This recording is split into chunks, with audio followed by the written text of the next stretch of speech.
迎各位收聽。唉，你係講啊，快啲講啊，因為我做一隻新歌啊。唔准唱啊！你一唱親我就自殺。你知點解生牙？因為牙醫賣唔到佢身啊！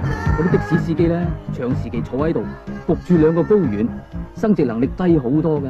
做盛行啊，計程車控制員喺舊年10月到今年1月，我總共殺咗6個人，個個選咗新聞記者董其真。點啊？翻出嚟啊！我翻嚟。喂，你掂唔掂啊？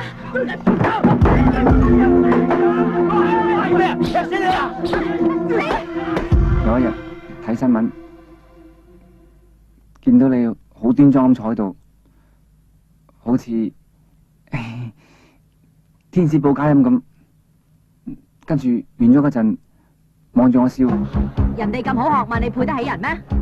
阿龍好有學問㗎，我作一首歌係歌頌你嘅智慧嘅嚇。阿龍好，阿龍妙啊！你講嘢同唱歌有乜分別啊？你都冇天分嘅，唱歌好多技巧㗎嘛，一定要氣到丹田，手縮肛門。結果一唱出嚟之後咧，成入屎尾嘛！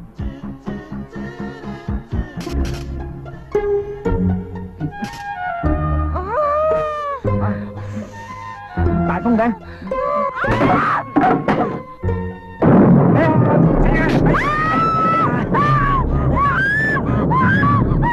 哇啦！跟住應啊！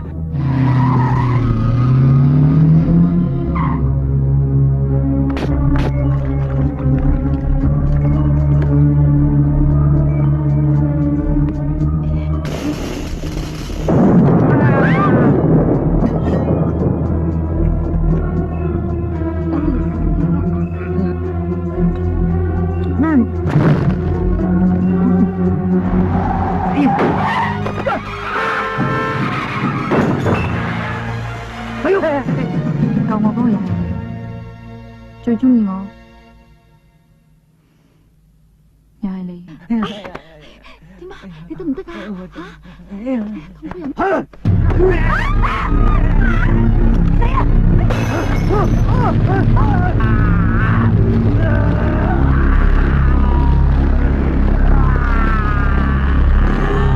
李小姐，你唔使中意我噶，我中意你就得噶啦。不過我有個少少要求。